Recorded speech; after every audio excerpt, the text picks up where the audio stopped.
감사합니다. 2026년 5월 31일 로마서 11장. 사랑하는 주님의 자녀들에게 주시는 말씀은 돌감람 나무에 임한 기적입니다. 성경 말씀은 로마서 11장 1절부터 24절 말씀입니다. 먼저 1절부터 5절까지의 말씀입니다. 그러므로 내가 말하노니 하나님이 자기 백성을 버리셨느냐? 그럴 수 없느니라. 나도 이스라엘인이요 아브라함의 씨에서 난 자요 베냐민 지파라. 하나님이 그 미리 아신 자기 백성을 버리지 아니하셨나니 너희가 성경이 엘리야를 가리켜 말한 것을 알지 못하느냐.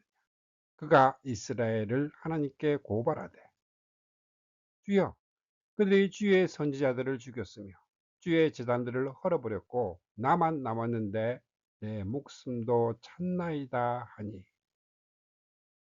그에게 하신 대답이 무엇이냐. 내가 나를 위하여 바알에게 무릎을 꿇지 아니한 사람 7,000명을 남겨두었다 하셨으니 그런즉 이와 같이 지금도 은혜로 택하심을 따라 남은 자가 있느니라. 11절입니다. 그러므로 내가 말하노니 그들이 넘어지기까지 실족하였느냐. 그럴 수 없느니라. 그들이 넘어짐으로 구원이 이방인에게 이르러 이스라엘로 시기나게 함이니라. 17절에서 18절입니다. 또 한 가지 얼마가 꺾이었는데 돌 감람나무인 내가 그들 중에 접붙임이 되어 참 감람나무 뿌리의 진액을 함께 받는 자가 되었은지 그 가지들을 향하여 자랑하지 말라. 자랑할지라도 내가 뿌리를 보존하는 것이 아니요 뿌리가 너를 보존하는 것이니라. 22절 말씀입니다. 그러므로 하나님의 인자하심과 준엄하심을 보라. 넘어지는 자들에게는 준엄하심이 있으니 너희가 만일 하나님의 인자하심에 머물러 있으면 그 인자가 너희에게 있으리라. 그렇지 않으면 너도 지키는 바 되리라. 아멘.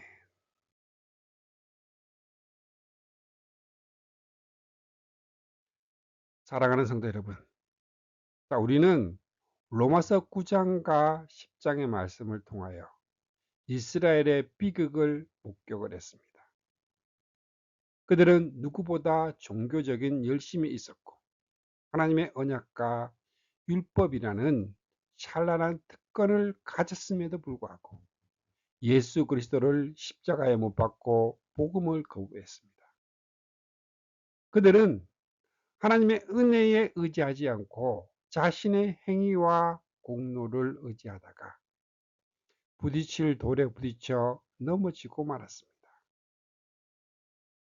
이 지점에서 우리는 아주 무겁고도 두려운 질문 하나를 마주하게 됩니다. 그렇다면 하나님은 자기 백성을 완전히 버리셨는가? 하나님의 구원 계획은 인간의 불순종 때문에 실패하고 말았는가? 이스라엘의 비극이 오늘날 불순종하며 넘어지는 우리 자신에게 던지는 무겁고 두려운 질문입니다. 이 질문은 단순히 2000년 전 이스라엘 민족에게만 해당되는 것이 아닙니다. 오늘날 수없이 넘어지고 실패하는 우리 자신을 향한 질문이기도 합니다.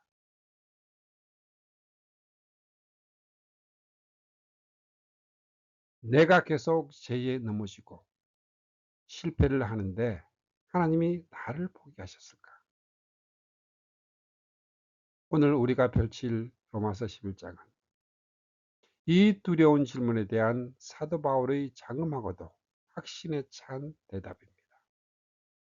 바울은 이스라엘이라는 불순종이라는 어두운 캠퍼스 위에 남은 자와 접붙임이라는 놀라운 은혜의 그림을 그려냅니다. 오늘 이 말씀을 통해 우리의 어떠함에도 불구하고 결코 자기 백성을 포기하지 않으시는 하나님의 끈질긴 사랑을 발견하고 영적 교만을 꺾어버린 채 오직 십자가의 은혜에만 나를 온전히 접붙이는 복된 시간이 되기를 주님의 이름으로 축복합니다. 첫 번째로 은혜로 남겨지는 자들입니다. 엘리야의 절망을 깨는 하나님의 대답입니다.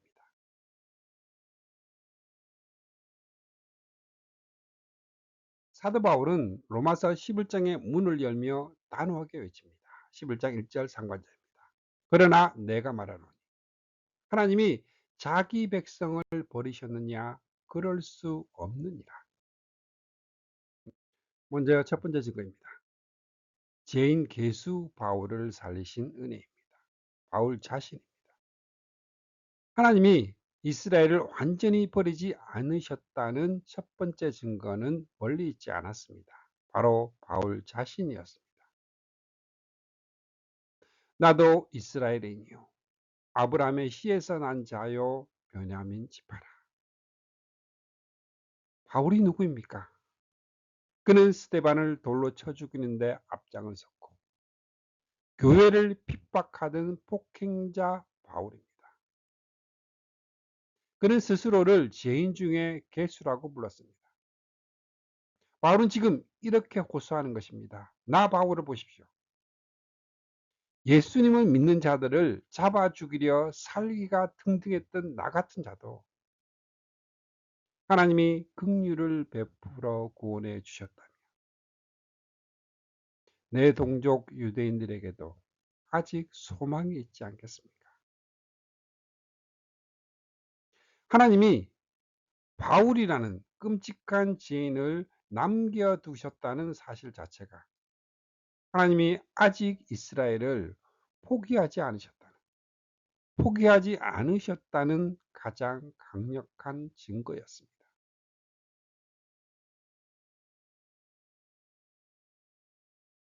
두 번째 증거는 절망한 엘리야, 숨겨진 7,000명입니다. 두 번째 증거로 바울은 이스라엘의 가장 암울했던 시기, 아합 왕과 이세벨이 통치하던 엘리야 시대를 소환합니다. 온 나라가 바알과 아세라 우상 숭배에 빠져 있었고 여호와의 제단은 무너졌으며 참된 선지자들은 학살을 당했습니다. 그때 갈멜산의 영웅이었던 엘리야마저도 로뎀나무 아래에 쓰러져 깊은 영적 우울증과 절망에 빠졌습니다. 3절 말씀입니다. 같이 봅니다. 주여, 그들이 주의 선지자들을 죽였으며 주의 제단들을 헐어버렸고 나만 남았는데 내 목숨도 찼나이다. 사랑하는 성도 여러분, 우리도 때로 엘리야와 같은 짙은 어둠과 절망을 느낄 때가 있지 않습니까? 이 부패한 세상 속에서 직장 생활을 하며 정직하게 믿음을 지키려는 사람은 나 혼자 뿐인 것 같습니다. 이 거대한 도시 한복판에서 나 홀로 신앙의 몸부림을 치고 있는 것 같다면 외로움에 눈물 지을 때가 있습니다. 그러나 그 절망의 동굴 속에서 하나님은 엘리야에게 무엇이라고 대답하십니까? 4절 말씀입니다. 같이 봅니다. 그에게 하신 대답이 무엇이냐? 내가 나를 위하여 바알에게 무릎을 꿇지 아니한 사람 7,000명을 남겨두었다. 갈멜산의 영웅조차 영적 우울증에 빠졌으나 하나님은 친히 보호하신 은혜입니다. 이 7,000명은 엘리야가 훈련을 시켜서 남은 자들이 아닙니다. 그들의 의지력이 강해서 우상 숭배를 거부한 것도 아닙니다. 오직 하나님께서 하나님 자신의 이름과 영광을 위하여 은혜로 숨겨두시고 남겨두신 자들이었습니다.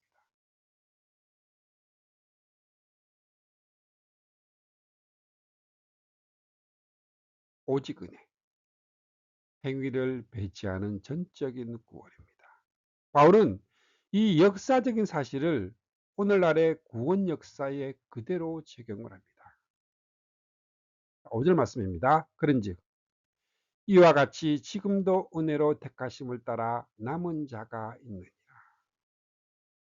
구속사를 간통하는 가장 위대한 교리 중 하나가 바로 이 남은 자의 교리입니다. 인류가 타락하여 가인이 아벨을 죽였을 때 하나님은 셋이라는 씻을 남기셨고, 온 세상이 홍수로 멸망을 할 때 노아의 가족을 남기셨으며, 바벨탑으로 하나님을 대적할 때 아브라함을 남기셨습니다. 인간은 끝없이 배신하고 타락을 하지만 하나님의 구원의 불씨가 꺼지지 않도록 언제나 남은 자를 보존해 오셨습니다. 이 남은 자가 되는 조건은 무엇입니까? 내 행위입니까? 아닙니다. 자, 6절 말씀에 만일 은혜로 된 것이면 행위로 말미암지 않음이, 그렇지 않으면 은혜가 은혜되지 못하는. 종교개혁자 존 칼빈이 그토록 강조를 했던 은혜와 행위는 결코 섞일 수 없습니다.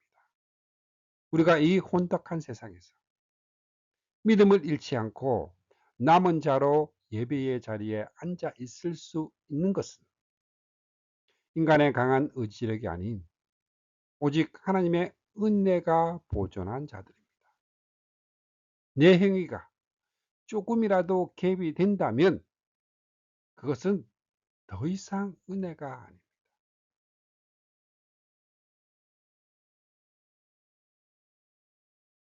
두 번째는 이스라엘의 넘어짐과 이방인의 부요함, 신비로운 구원의 역설입니다.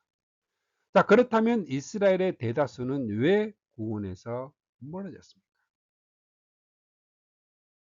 자, 바울은 7절 말씀에서 같이 봅니다. 그런즉 어떠하냐?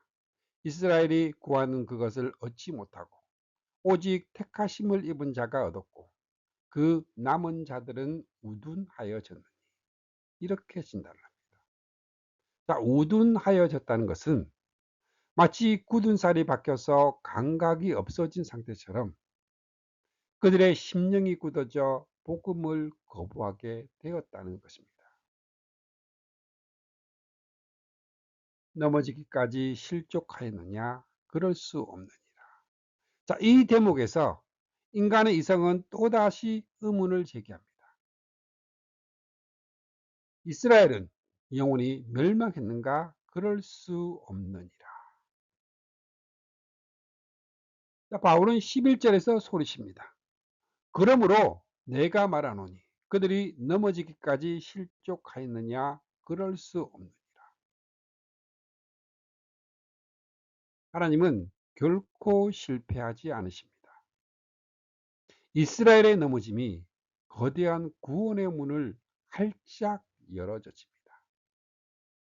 그들이 넘어짐으로 구원이 이방인에게 이르러 이스라엘로 시기나게 함이니라. 이것이 바울이 깨달은 구속사의 위대한 역설이요 하나님의 지혜입니다. 이스라엘이 복음을 거부하고 사도들을 핍박했기 때문에 바울을 비롯한 전도자들은 이스라엘 국경을 넘어서 로마와 이방 세계로 복음을 들고 나가 유대인의 닫힌 문이 이방인을 향한 거대한 구원의 문을 활짝 열어젖힌 것입니다. 유대인의 불순종이 우리 이방인들이 그 혜택을 받아서 예수 그리스도를 믿고 이 자리에 앉아 하나님의 자녀가 되는 구원의 부요함을 누리게 된 것입니다.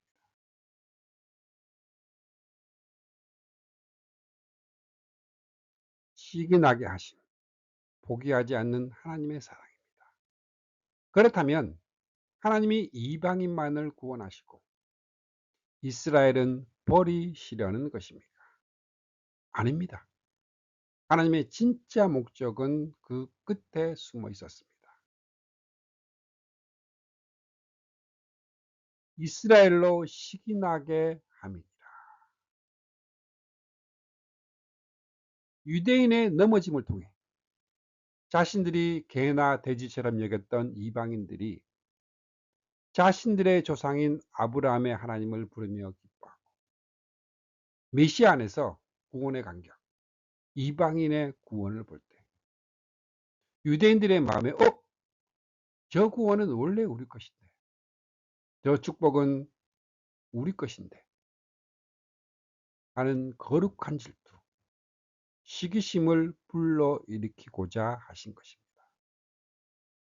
그 시기심을 자극하여 결국 본래 백성인 유대인들을 다시 십자가 앞으로 돌아오게 만드시려는 것. 유대인의 기약. 이것이 포기하지 않는 하나님의 눈물겨운 사랑의 전략입니다. 사랑하는 성도 여러분, 이것은 우리의 개인적인 삶에도 놀라운 통찰을 주고 있습니다. 때로 우리는 삶에서 처절하게 넘어지고 실패합니다. 건강을 잃고 사업이 무너지고 관계가 깨집니다. 내 인생은 이제 끝났구나. 실족했구나. 단식할 때가 있습니다. 그러나 바울은 선포합니다. 넘어지기까지 실족하였느냐? 그럴 수 없느니라. 하나님 안에 있는 자의 넘어짐은 결코 완전한 파멸이 아닙니다. 하나님은 우리의 철저한 실패와 눈물조차 더 깊은 영적 부요함의 재료로 바꾸어 내십니다. 하나님의 섭리의 바다는 우리가 헤엄치는 이 표면의 풍랑보다 훨씬 깊고 도도하게 흐르고 있습니다.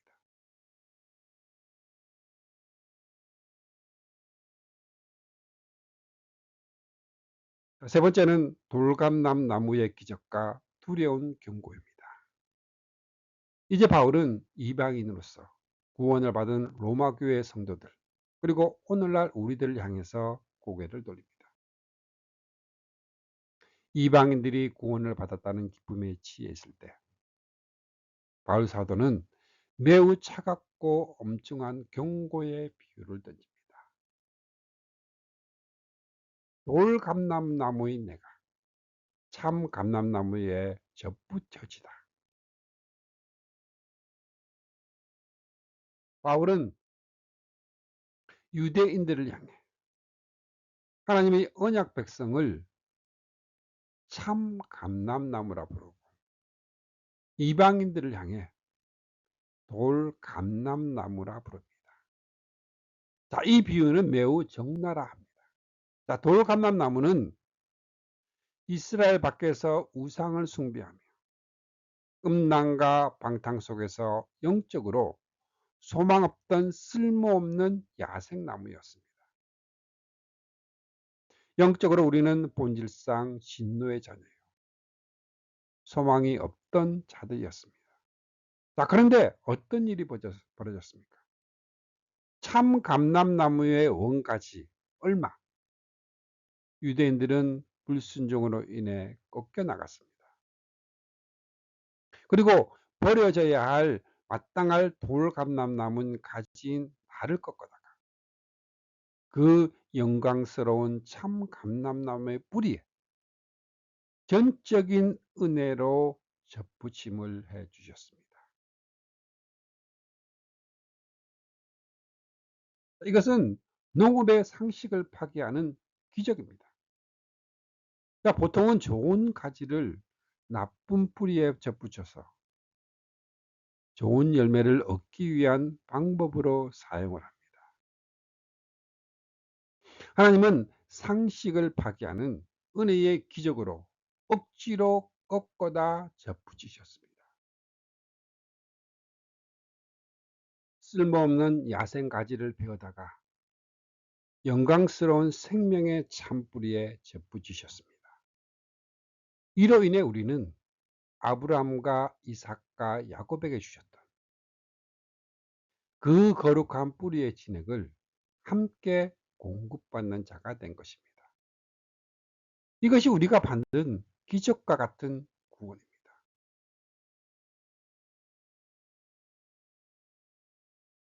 영적 교만을 향한 엄중한 경고. 자신하지 말라. 그런데 이방인 성도들 안에 무서운 병이 자라나기 시작했습니다.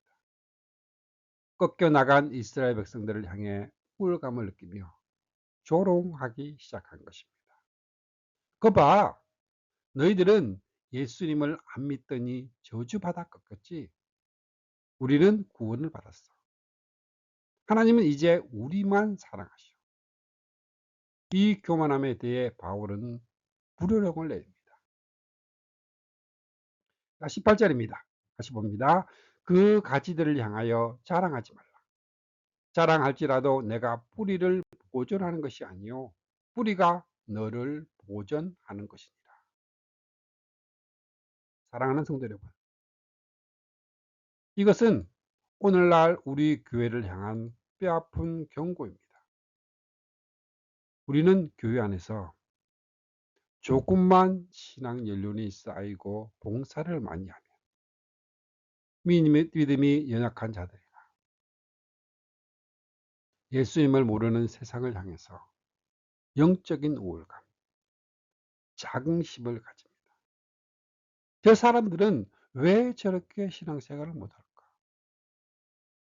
저 불신자들은 지옥불에나 떨어질 자들이다 정죄를 합니다. 그러나 똑똑히 기억하십시오. 뿌리가 너를 보존하는 것이 아니라 가지가 뿌리를 지탱하는 것이 아닙니다. 뿌리가 가지를 살리고 있는 것입니다. 우리의 구원은 내 믿음의 훌륭함이나 봉사의 연륜이 아니라 나를 겨우 숨쉬게 하는 예수 그리스도의 십자가 공로, 바로 뿌리 덕분입니다. 꺾인 가지를 향해 자랑하지 마십시오.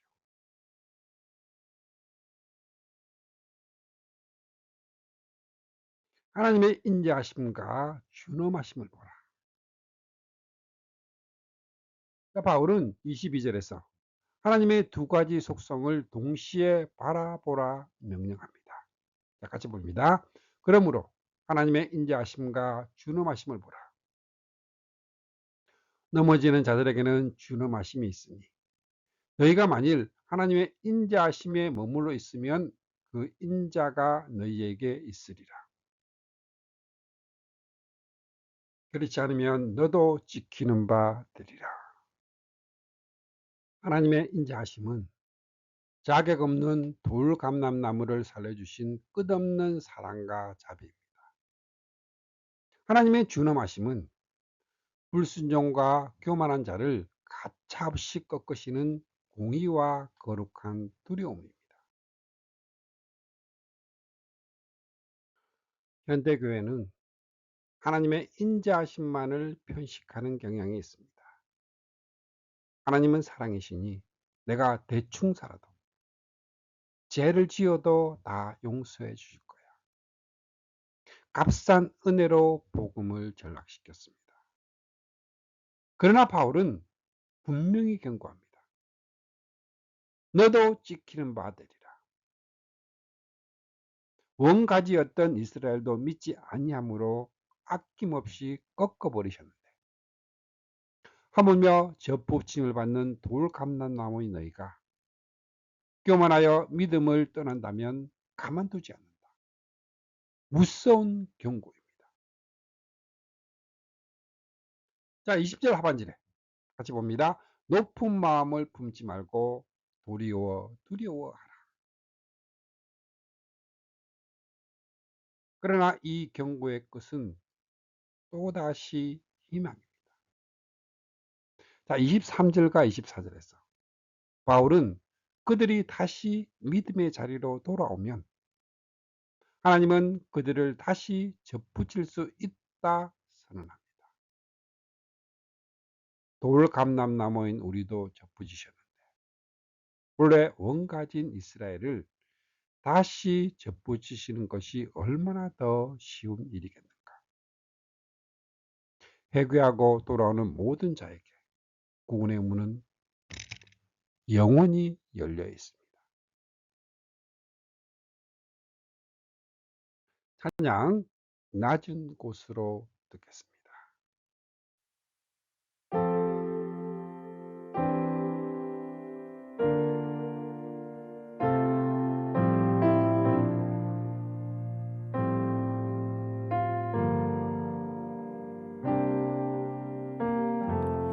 우리의 섬김이 더 낮은 곳으로, 우리의 고백이 더 낮은 곳으로 쓰러져 있는 그들을 향해 당신이 그랬듯 더 낮은 곳으로, 낮은 곳으로 우릴 초대하네. 함께 하자고 말씀하시네. 우리도 예수 그 길을 따라 함께 가길 원하네.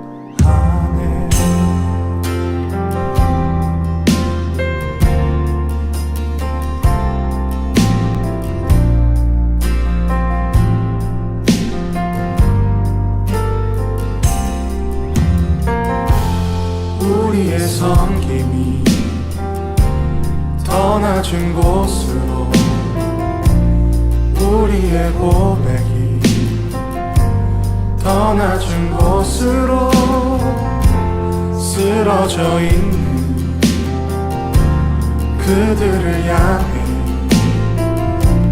당신이 그랬듯 더 낮은 곳으로, 낮은 곳으로 우리 초대하네.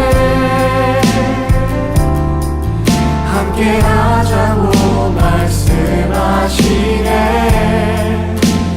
우리도 예수 그 길을 따라 함께 가길 원하네. 주님이 우리와 함께 하시네. 십자가 피 흘린 예수의 손으로 모든 아픔을 위로하시네. 우리에게 보여주셨네. 주님이 우리와 함께 하시네. 십자가 피 흘린 예수의 손으로 모든 아픔을 위로하시네. 우리에게 보여주셨네. 주님이 우리와 함께 하시네. 십자가 피 흘린 예수의 손으로 모든 아픔을 위로하시네. 우리에게 보여주셨네.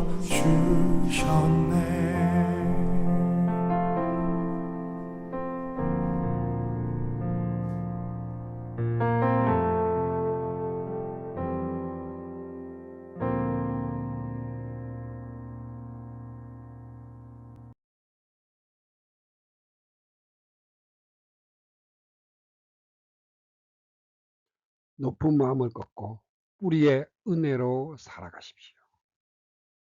사랑하는 성도 여러분, 이제 말씀을 맺겠습니다. 자, 로마서 11장의 웅장한 응원 메시지는 우리를 십자가 앞에 철저히 엎드리게 만듭니다. 우리는 본질상 버려져 불태워져야 할 돌감람나무 가지였습니다. 우상을 숭배하고 정욕을 따라 살며 내 고집대로 살던 쓸모없는 자들이었습니다. 그런데 하나님은 그런 우리를 꺾어다가 예수 그리스도라는 생명의 참 감람나무 뿌리에 은혜로 접붙여 주셨습니다. 이 구원의 기적 앞에서 우리가 취해야 할 태도는 단 하나, 철저한 겸손과 두려움입니다.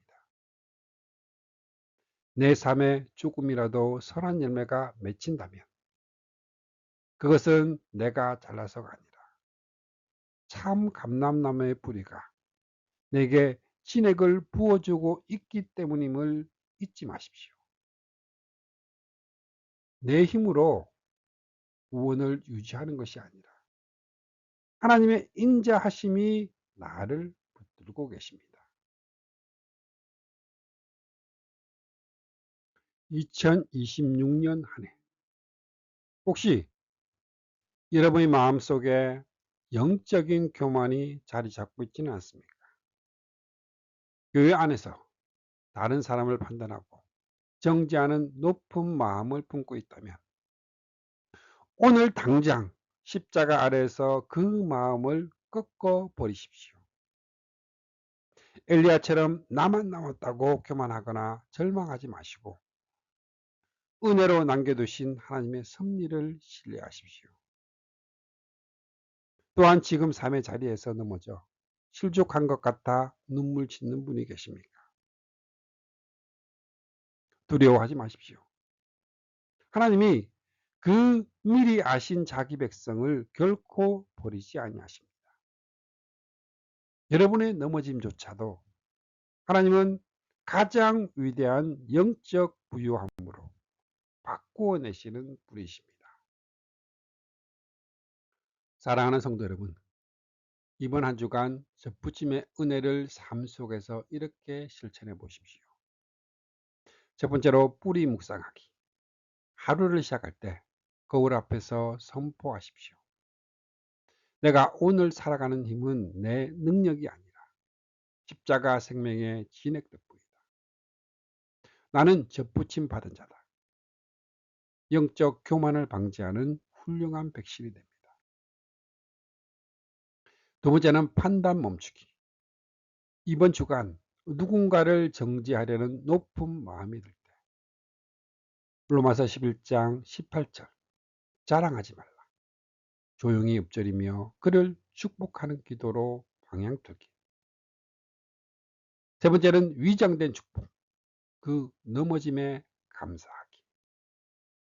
인생의 가장 큰 넘어짐과 실패를 떠올려보고 하나님께서 그 실패를 통해 주신 영적 부유함 세 가지를 적으며 감사 기도하기.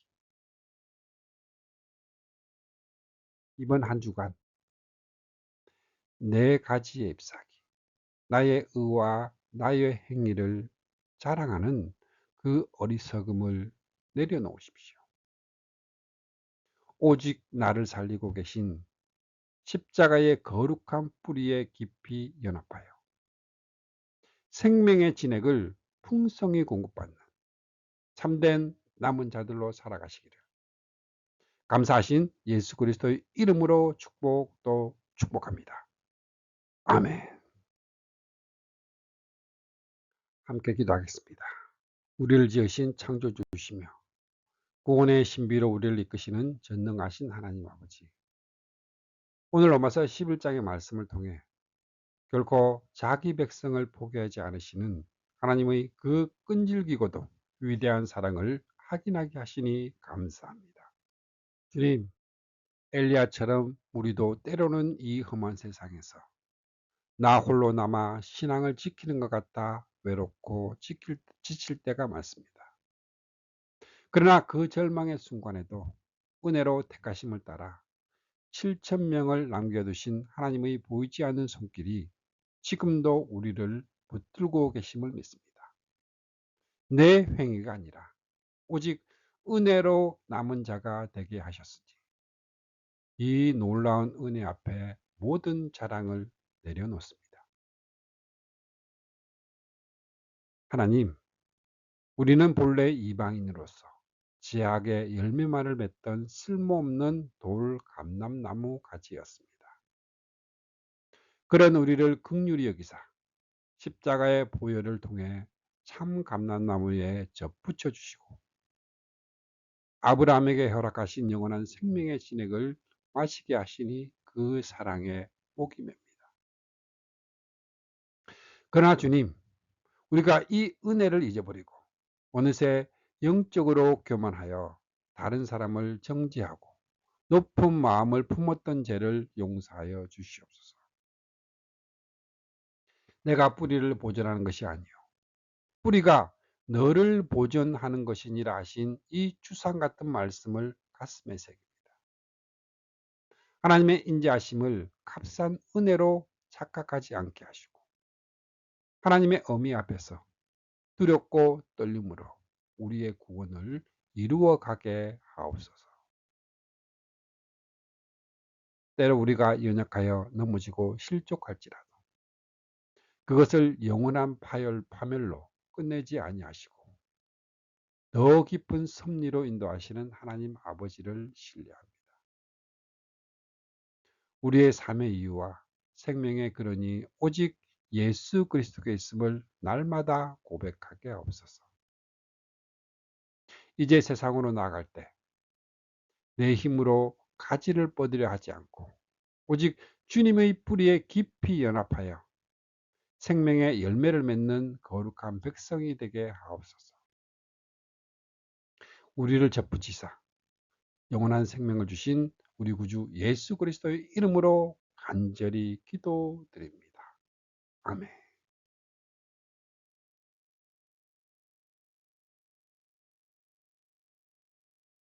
축복합니다. 지금은 우리를 구원해 주신 주 예수 그리스도의 은혜와 하나님 아버지의 거룩하신 사랑과 날마다 우리를 승리하게 하시는 성령님의 역사가 오늘 함께한 주님의 백성들에게 영원토록 함께 있기를 주님의 이름으로 축복합니다. 아멘.